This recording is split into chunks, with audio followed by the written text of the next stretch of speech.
कैसे हैं दोस्तों? आप सभी को मेरा प्यार भरा नमस्कार। मेरा नाम रहमत बीबी है। हमने सच्चा दोस्त पार्ट पढ़ लिया था ना, पहले पार्ट 1 में। हम आज पार्ट 2 में सच्चा दोस्त का जो भी व्याकरण भाग है वो पढ़ेंगे। आइए शुरू करेंगे। सच्चा दोस्त पाठ के अंतर्गत शब्द भंडार में हमें निम्न शब्दों के अर्थ गुब्बारों से चुनकर लिखो। तो हमें देखिए यहाँ पर कुछ शब्द दिए गए हैं, तो इसका अर्थ यहाँ पर छिपा हुआ है, ये लाकर हमें यहाँ पर लिखना है। देखिए, दोस्ती, दोस्ती का अर्थ है मित्रता। स्नेहम, तेलुगु में स्नेहम कहते हैं। तलाश, तलाश यानी ढूंढना। तो यहाँ पर है देखिए खोज, तो यहाँ पर खोज लाकर यहाँ पर लिखना है, तलाश यानी खोज। इकट्ठा, इकट्ठा यानी पोग चेयडम, जमा करना। इकट्ठा यानी जमा करना, यहाँ पर जमा लिखना है। पेड़, पेड़ यानी वृक्ष, अब जानते हैं ना। तो आगे देखिए माला, माला यानी हम भगवान को माला पहनाते हैं ना, तो वही माला यानी हार। तो इस तरह हमें कुछ शब्द दिए गए हैं और उसका अर्थ इन गुब्बारों में है। सही अर्थ चुनकर हमें यहाँ पर लिखना है। आगे देखिए, निम्न शब्दों से वाक्य बनाओ। यहाँ पर उदाहरण के तौर पर एक वाक्य दिया गया है, शेर जंगल में रहता है।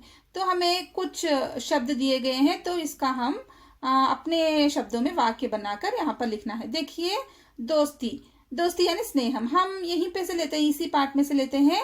जैसे कि पेड़ अमर के साथ सच्ची दोस्ती निभाई, है ना। दोस्ती, दोस्ती यानी पेड़ ने अमर के साथ सच्ची दोस्ती निभाई। आगे देखिए इकट्ठा, इकट्ठा तो आप कहीं पे भी जाने की जरूरत नहीं, यहीं पर इसी पाठ में है। अमर ने पेड़ के फूलों को इकट्ठा कर कर माला बनाया है ना, माला बनाया। तो यहाँ पर जंगल, आगे देखिए जंगल, जंगल तो यहाँ पर दे दिया ऑलरेडी, शेर जंगल में रहता है। तो आगे देखिए शाखाएं, शाखाएं देखिए पेड़ के शाखाओं से, पेड़ के शाखाएं से कई चीजें बना सकते हैं, है ना। पेड़ की शाखाओं से कई चीजें बना सकते हैं। तलाश, तलाश यानी खोज, भारत देश कोरोना वैक्सीन की तलाश में है ना, ऐसे कह सकते हैं। इस तरह हम वाक्य बना सकते हैं।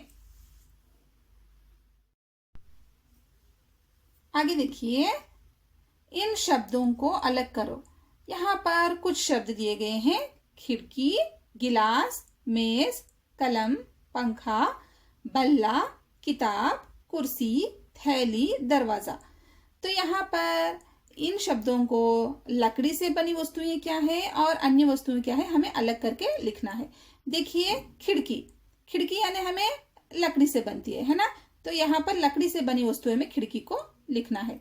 आगे देखिए गिलास, गिलास यानी ये लकड़ी से नहीं बनता, इसलिए इसको अन्य वस्तुओं में लिखना है। मेज, मेज भी लकड़ी से बनती है, इसलिए मेज को लकड़ी से बनी वस्तुओं में लिखना है। आगे देखिए कलम, कलम तो अन्य वस्तुओं में आता है। पंखा, पंखा यानी आप जानते हैं ना फैन, तो ये भी अन्य वस्तुओं में आता है। आगे देखिए बल्ला, बल्ला यानी क्रिकेट बैट। आप यहाँ पर पिक्चर्स भी दिए गए हैं, देखिए बल्ला तो आप लकड़ी से ही बनाते हैं ना, क्रिकेट बैट, तो इसलिए इसको यहाँ पर लकड़ी से बनी वस्तुओं में बल्ला लिखना है। किताब, किताब यानी आप जानते हैं ना किताब अन्य वस्तुएं। लेकिन यहाँ पर किताब जैसे कि पेड़ की जो भी रद्दी है उसी से किताब बनाते हैं, लेकिन लकड़ी से नहीं बनाते। लेकिन किताब को अन्य वस्तु में डाल सकते हैं हम लोग। कुर्सी, कुर्सी तो हमें लकड़ी से ही बनती है, तो हमें इसे लकड़ी से बनी वस्तु में कुर्सी को डाल सकते हैं। थैली, थैली अन्य वस्तु में आता है।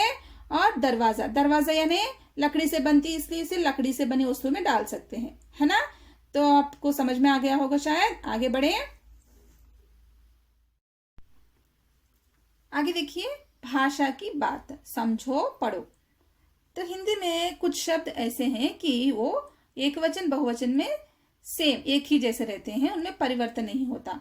हम आगे कई अनेक लगा सकते हैं। ये एक पेड़, कई पेड़, पेड़े नहीं कह सकते। ये एक फूल, कई फूल, फूले नहीं कहना। ओके, यहाँ पर एक घर, कई घर, कई घर या अनेक घर, कुछ भी कह सकते हैं। लेकिन इनमें ये शब्द में परिवर्तन नहीं होता। घर, फूल, पेड़, ये शब्द में परिवर्तन नहीं होता, लेकिन आगे आप कुछ विशेषण लगा सकते हैं। एक फल, कई फल, एक शहर, कई शहर, एक गांव, कई गांव। तो इस तरह हम आगे लगा सकते हैं, लेकिन ये शब्द में परिवर्तन नहीं कर सकते। ये शब्द बहुवचन में भी इसी तरह रहते हैं, इनमें कुछ भी परिवर्तन नहीं होता। याद रख लीजिए इन शब्दों को। आगे देखिए, सृजनात्मक अभिव्यक्ति में निम्न संकेतों के आधार पर पेड़ के बारे में लिखो।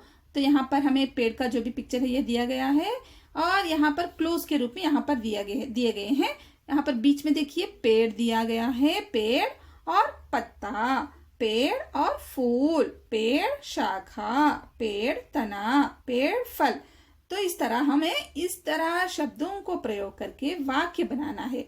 तो उदाहरण के तौर पर मतलब हमें पूरे पेड़ से जुड़कर और ये शब्दों के सहायता से हमें वाक्य बनाना है। तो हमें वाक्य में ये दोनों शब्द आने चाहिए और ये दोनों शब्द मिलाकर और ये दोनों शब्द और ये दोनों शब्द इस तरह आने चाहिए। मैं आपको उदाहरण के तौर पर एक दो वाक्य आपको उदाहरण के तौर पर बताऊंगी। देखिए, पेड़ के पत्तों से माला बनाते हैं। आप जानते हैं ना, हम फेस्टिवल के समय में घर पर जो पेड़ के पत्तों से आम के पेड़ के पत्तों से माला बनाकर दहलीज पर लगाते हैं, है ना। तो इसी तरह पेड़ के पत्तों से माला बनाते हैं। और देखिए, पेड़ के फूल से हम घर सजाते हैं। पेड़ की शाखाओं से कई चीजें बनाते हैं। पेड़ की तनों से हम घर बना सकते हैं। पेड़ के फल बहुत मीठे होते हैं। इस तरह हम पेड़ का शब्द लेकर और ये जो भी शब्दों की सहायता से वाक्य बना सकते हैं। यहाँ पर सृजनात्मक अभिव्यक्ति है, आपको ये करना है। आगे देखिए, क्या मैं ये कर सकता हूँ। तो यहाँ पर कुछ वाक्य दिए गए हैं, यहाँ पर हाँ या नहीं। तो आप पाठ पढ़कर ये कर सकते हैं या नहीं, यहाँ पर आपको लिखना है। हाँ है तो आप टिक करना है, नहीं है तो नहीं से क्रॉस मार्क यहाँ पर डालना है। पाठ के बारे में बातचीत कर सकता हूँ, मतलब आप पाठ पढ़कर उसके बारे में कुछ वाक्य अगर बता सकते हैं, बातचीत कर सकते हैं, तो हाँ है तो हाँ, नहीं है तो नहीं। पाठ का सारांश अपने शब्दों में बता सकता हूँ, मतलब आप पाठ समझकर अपने शब्दों में कहानी को बता सकते हैं। हाँ है तो हाँ, नहीं है तो नहीं। कविता का सारांश अपने शब्दों में लिख सकता हूँ, मतलब आप कविता पूरा तो आप लेसन जानते हैं, लेसन जानने के बाद हम सारांश तो अपने शब्दों में लिख सकते हैं। अगर आप लिख सकते हैं तो हाँ, नहीं तो नहीं। पाठ के शब्दों से वाक्य बना सकता हूँ। देखिए, हमने अभी उदाहरण के तौर पर बहुत कुछ बना लिए है ना वाक्य। तो इस तरह हम पाठ के शब्दों से वाक्य बना सकता हूँ।